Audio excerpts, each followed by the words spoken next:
신중호의 신중한 시선 앵커 브리핑 시작하겠습니다. 간밤에 미국 시장이 급등한 채 마감했습니다. 아시겠지만 CPI가 시장 예상치만큼 나오다 보니까 안도 랠리가 나왔다라고 볼 수 있는데요. CPI가 예상치에 부합하면서 3월 FOMC, 그러니까 다음 주에 예정되어 있는 3월 FOMC에서 25bp 금리 인상 확률이 76%까지 급등했습니다. 동결 확률도 25%까지 올라왔기 때문에 이제 긴축에 대한 부담이 많이 내려왔다라는 부분들이 어제 시장이 급등이 한 요인이었고요.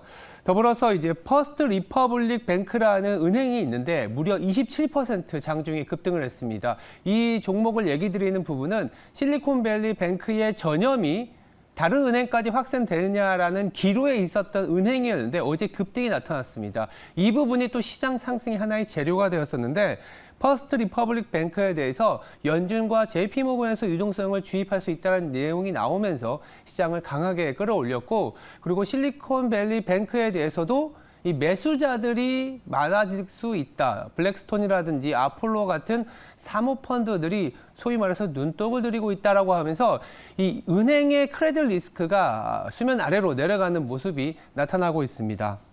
금리가 조금은 올라오긴 했지만 시장에 크게 영향을 주진 않았던 시장인데요.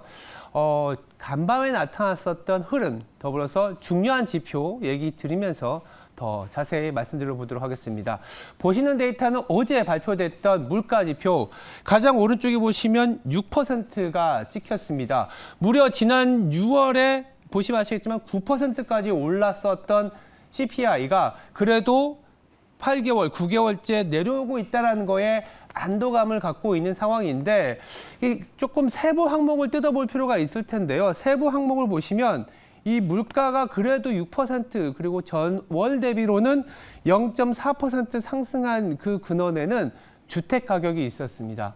주택 가격이 좀채 내려오지 않고 있다는 부분 때문에 당장은 좀 우려도 하고는 있습니다만, 이 주거 비용이요, 아시겠지만 CPI의 40%나 차지합니다. 주거 비용이 내려와 줘야만이 물가가 충분히 더 하락을 할 수 있는 부분인데, 시장에서는 이렇게 보고 있습니다. 주거 비용은 3월부터는 가파르게 내려갈 수 있다. 일단 파월이 주목하고 있는 주거비를 제외한 서비스 물가는 어제 나왔던 데이터로는 오히려 마이너스 0.1% 하회했습니다. 그렇기 때문에 파월 입장에서도 금리를 멈추거나 베이비 스텝으로 갈 수 있는 명분이 제공이 되었다라고 보시면 될 것 같고요. 아마 다음 차트를 보시면 이 주거비와 CPI의 관계를 보실 수 있을 겁니다. 보시면 아시겠지만 이렇게 충분히 꺾여서 내려오는 부분이 아까 좀 전에 보여드렸던 막대 그래프를 조금 더 확장해서 선 차트로 보여드리는 건데요.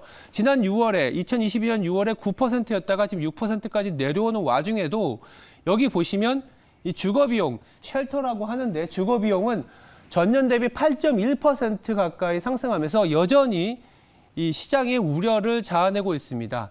다만 차트를 가만히 보시면은요, 주거비용은 이 후행해서 움직입니다.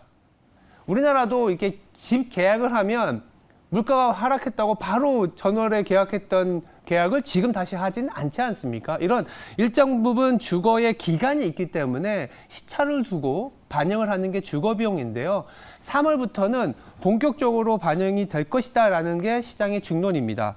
3월 CPI는 그래서 미리 말씀을 한번 드려보면 지금 클리블랜드 CPI 추정치는 전월 대비 0.3%인데 이 0.3%를 전년 대비의 상승률로 본다면 3월은 전년 대비 물가는 5%까지 떨어질 수 있다는 게 시장의 전망입니다. 그러다 보니까 어제 쉘터, 즉 8.1%까지 올랐던 물가에도 불구하고 시장에서는 다음 달에 나올 물가는 5%까지 떨어질 거고, 그렇게 보면 3월에 25bp를 올린다 하더라도 5월에 있을 FOMC에서는 동결의 가능성이 높아질 수 있다. 그래서 이번이 마지막 금리 인상 사이클이 아니겠느냐라는 생각에서 시장은 급등을 보였다고 보시면 될 것 같고요.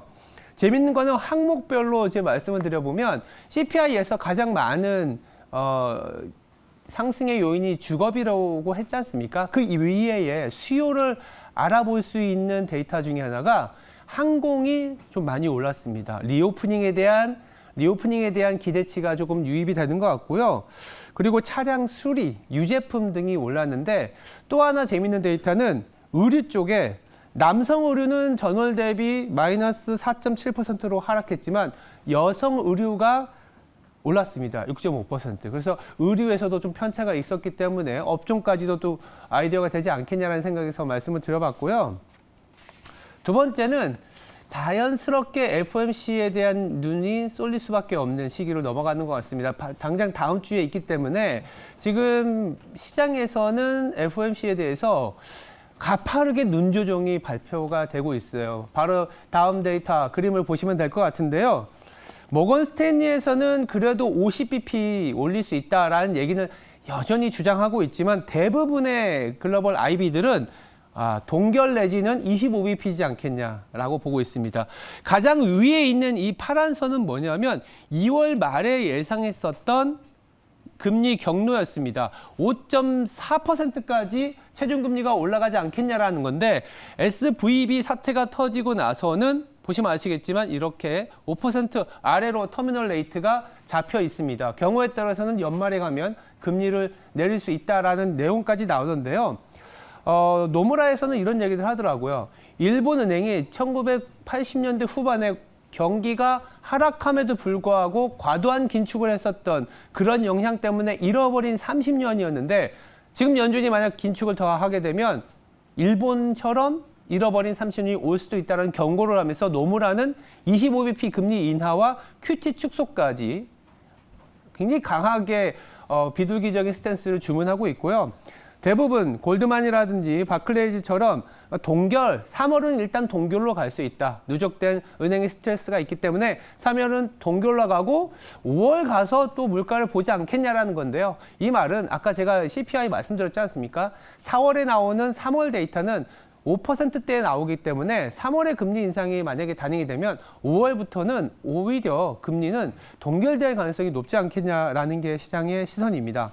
더불어서 최근에 발생했던 실리콘밸리 뱅크의 파산으로 인해서 이 주요 은행들의 긴축 스탠스, 즉 은행 대출의 기준이 강화될 것으로 예상되기 때문에 연준 입장에서 굳이 더 금리를 올릴 가능성은 좀 없지 않겠냐라는 시각도 유입이 되고 있습니다.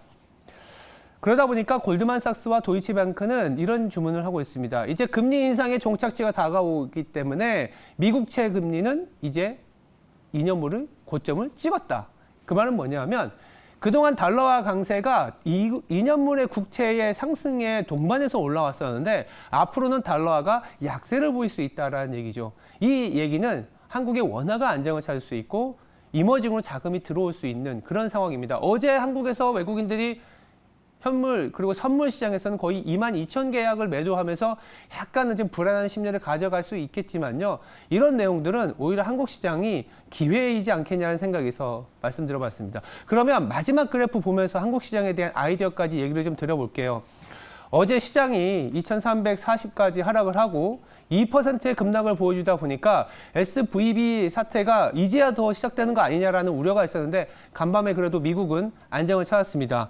그리고 차트를 보시면 아시겠지만 우리나라 지수가 지금 2,440을 깨고 내려온 상황이잖아요.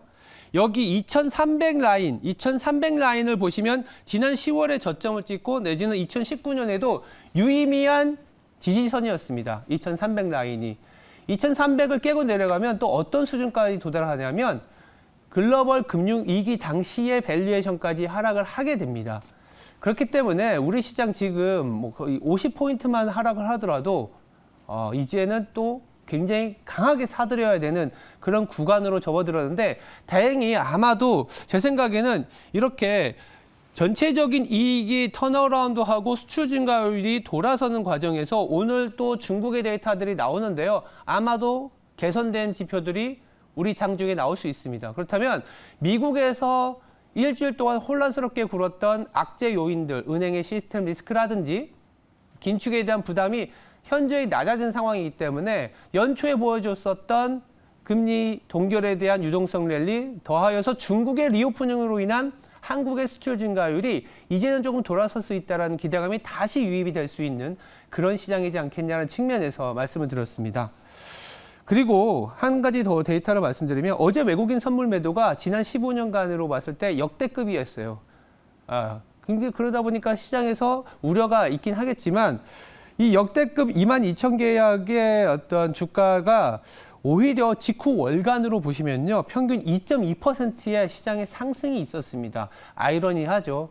그래서 어제가 사실은 굉장히 어떤 공포 국면에 있었던 시장이었다라는 측면에서 다시 한번 말씀드렸습니다.